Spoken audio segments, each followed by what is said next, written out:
going on, my M1T squad, and welcome back to the channel. So, man, last video I posted went kind of crazy. There's people that hate it, there's people that liked it. It's expected. Some people thought that because it wouldn't do a rolling burnout, it was only like 300 wheel and all that other stuff. Well, spinning ain't winning. I drive this thing to where I don't want to do that, because doing that is how you break stuff.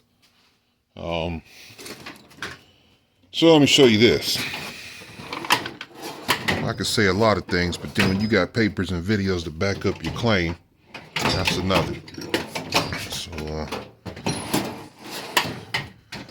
find that real quick. So here we have my dyno sheet. Okay.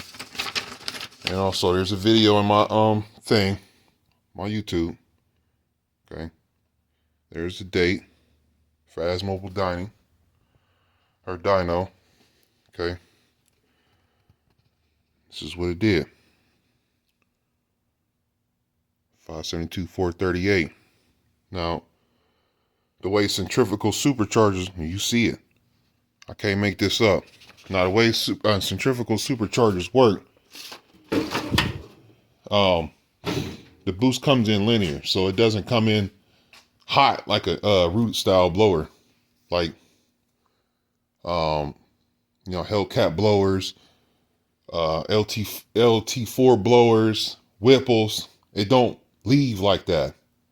Like, you have to give this thing RPM and then it leaves. But even then, the torque is not as strong with a centrifugal. Now, every car varies how it performs. This car is done up light.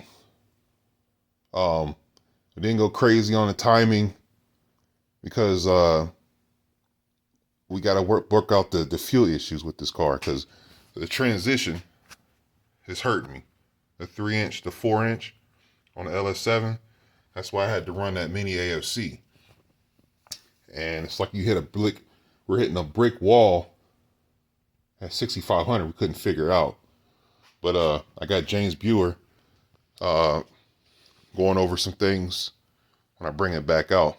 And also since then, we changed out the impeller, and we went from a 2.8 to a 2.6 pulley. So this thing's moving a hell of a lot more air.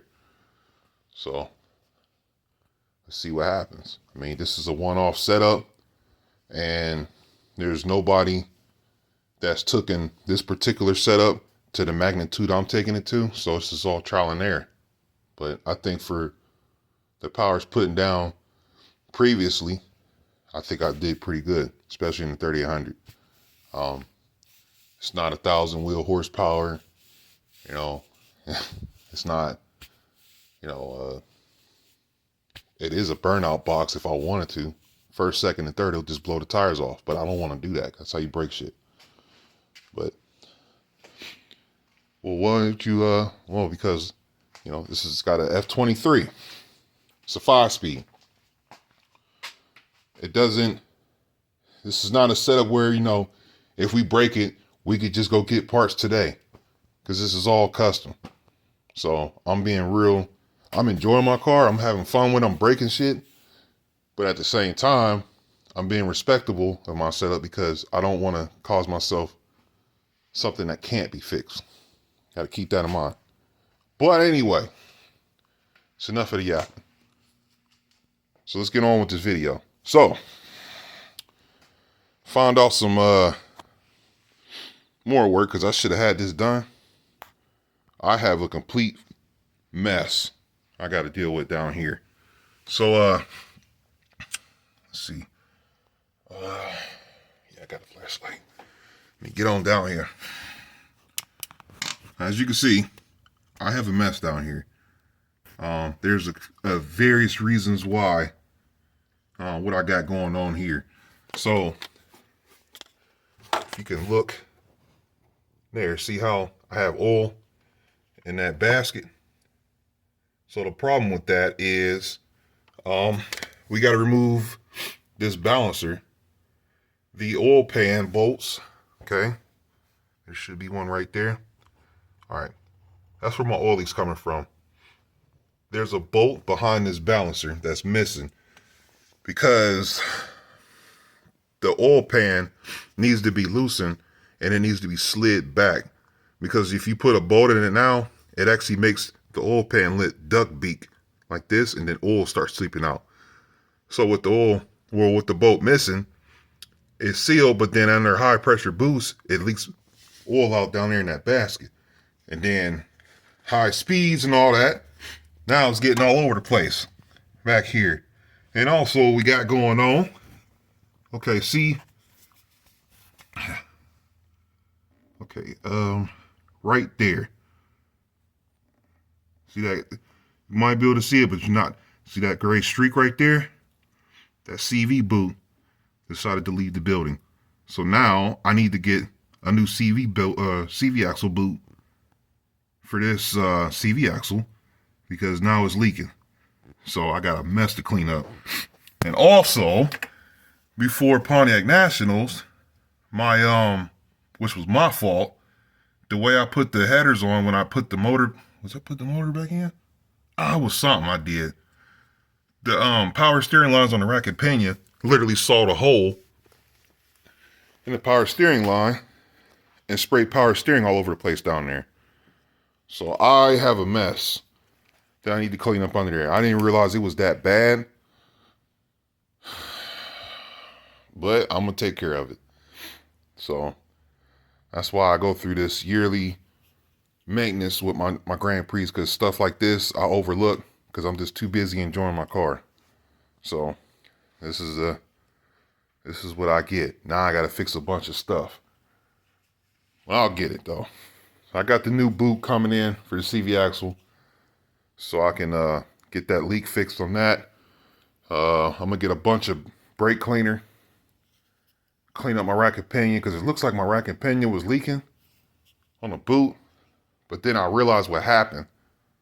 I'm like, yeah, that was from when that power steering line exploded. So we'll clean all that up and then get that balancer off, get that bolt in the pan, which my fix for that is, like I said, I'm going to loosen the pan and then slide it back that way, slide the bolt in there, tighten the bolt, make sure the pan doesn't duck beak, and it's sealed shut, and that problem should be fixed.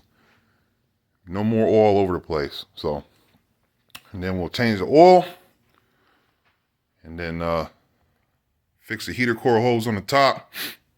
That's why I had that little small coolant leak down there. It's coming from this heater core hose. And yeah, just dumb retarded stuff I gotta do. So I know I ain't getting all that done today. All I want to do today, at least, I'm starting from the back to the front.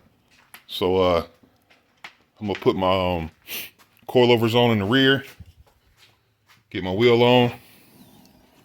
I ended up buying some rubber grommets so I can cover those holes, and need to figure out where I'm putting these grounds at. This should be simple. Where I'm gonna put these grounds at for the Kennebell booster pump. Just ground that, and then yeah, throwing the carpet back on, and then call it that. So that's my plan for the day. I just want to get the rear done today. Okay. Get the rear done and get the rear back on the ground. And then wait for my parts to come in so I can nail this front end up. So I'm not putting the coilovers on in the front or anything else until I get this CV axle boot fixing that undercarriage. I got to get that cleaned up. So I got to get a bunch of cans of brake cleaner and get the town on it. But all right, enough for the yapping. I'm gonna go ahead and put this back together, and then I'm gonna check back in with you guys. So this will probably just be a little short one today. This is something just, just to get my feet wet. You feel me? All right, I'll be back. All right, so got my carpet in here. I need to figure out, which I think I know what I'm gonna do, but these right here to my booster pump, these are my grounds. I need to ground that and then mount that somewhere nice and clean. So I'll figure that out. But yeah, we got the rear coilovers on, got the wheels on. I don't know how these are gonna sit off the top when I first drop it down. I'm not gonna drop it down yet because I'm gonna leave it up so I can easily get underneath the car. I'm gonna pretty much stop right here for the day. So yeah, I pretty much got the back button up. I just need to get new plastic clips for my trunk lid mat, and then do the grounds back here. Then I can lay that back down, clean it up. I gotta vacuum it up back here, and then trunk will be buttoned up. And then as soon as my axle boot gets here, we'll get the CV axle out, and then get the oil change, get the balancer off, get the oil pan situated, get everything cleaned up under there. I gotta go buy some brake cleaner and stuff, so that's why I'm stopping for today. But we'll get it. We'll get it. Hellboy will be back better than ever. So I'm gonna end the video right here. Hope some of you, at least, is enjoying the little content I'm putting out.